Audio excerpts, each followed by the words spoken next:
మాకు ఎంత ఇంపార్టెన్స్ ఇస్తారో వాళ్ళు they are most welcome to do that. అమ్మా, నా ప్రశ్న ఒక్కటే. ఇంతమంది ఉన్నారు, అందరూ ఆలోచించగలరు, మీడియా వాళ్ళు ఉన్నారు, సోషల్ మీడియాలో ఇంతమంది చూస్తున్నారు. మేము అడుగుతున్నదల్లా ఒకటే. పెహల్గామ్ అన్నది ఒక టూరిస్ట్ స్పాట్. పెహల్గామ్ అన్నది టూరిస్ట్ స్పాటే కాదు, ఒక పిల్గ్రమేజ్ స్పాట్ కూడా. ఇక్కడికి వచ్చే వాళ్ళు ఆయుధాలు లేని వాళ్ళు. మరి ఇట్లాంటప్పుడు పెహల్గామ్ అన్నది బార్డర్లో ఉన్నప్పుడు ఎంత జాగ్రత్త పడుండాలి? చెప్తున్నారు కదా, 7 లక్షల మందో 12 లక్షల మందో భద్రతా సిబ్బంది అక్కడ ఉంటారు. మరి వాళ్ళంతా ఏం చేస్తున్నారు? మరి వాళ్ళంతా పెహల్గామ్లోని టూరిస్టులు ఒకవైపు చచ్చిపోతుంటే 15 నిమిషాలు అయినా కూడా కాల్పులు జరిగి ఎవరు ఆర్మీ అనేదే రాలేదు, ఇండియన్ ఆర్మీయే రాలేదు అంటే మరి దీంట్లో సెక్యూరిటీ ల్యాబ్స్ లేదా? ఆలోచన చేసి చెప్పండి, దీంట్లో సెక్యూరిటీ ల్యాబ్స్ ఉందా లేదా? అసలు దాడి జరగబోతుంది అని ఇంటెలిజెన్స్ వాళ్ళు చెప్పారా లేదా?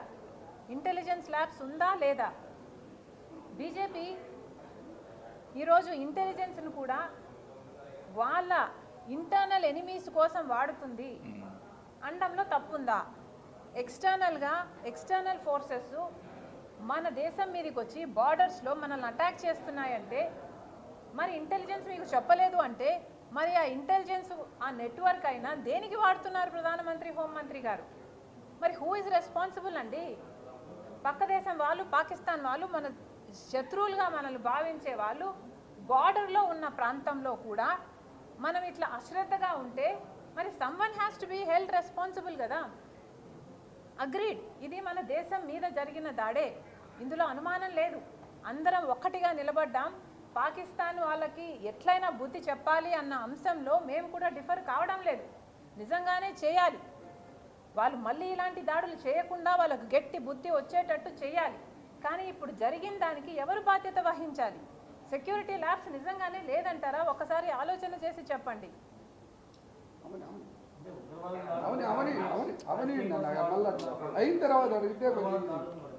అవునమ్మా, ఇది ఉగ్రవాద దాడే, మేము కాదంటం లేదు. అందుకనే దేశంగా ఒకటిగా నిలబడి పోరాడదాం అంటున్నాను. కానీ బీజేపీ వైఖరి గమనిస్తే మీరు ఎలా ఉంది అంటే అందరూ హిందువులను ముస్లింలను వేరు చేసి ఇక్కడ ఏదో మతాన్ని మధ్యలోకి తీసుకొచ్చి సోషల్ మీడియాలో బీజేపీ చేస్తున్న ప్రచారం ఎలా ఉంది అంటే హిందువులనైతే చంపేస్తారు అన్న లెవెల్లో ఉంది కదా.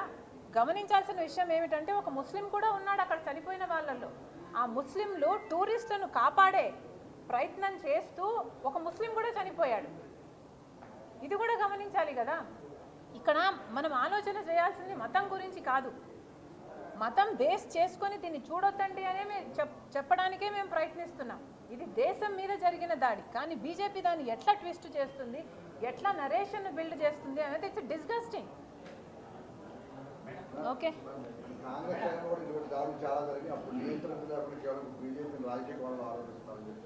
లేదమ్మా, ముమ్మాటికి కాదు.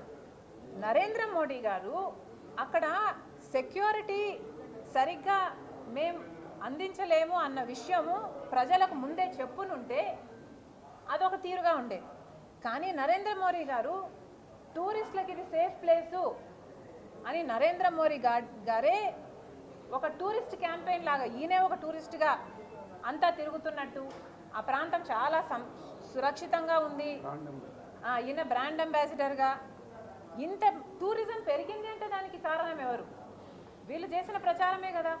మరి అలా చేసినప్పుడన్నా కొంచెం రెస్పాన్సిబిలిటీ ఉండాలి కదా అని మేము మాత్రమే అంటున్నాం. ఇది తప్పు కదా.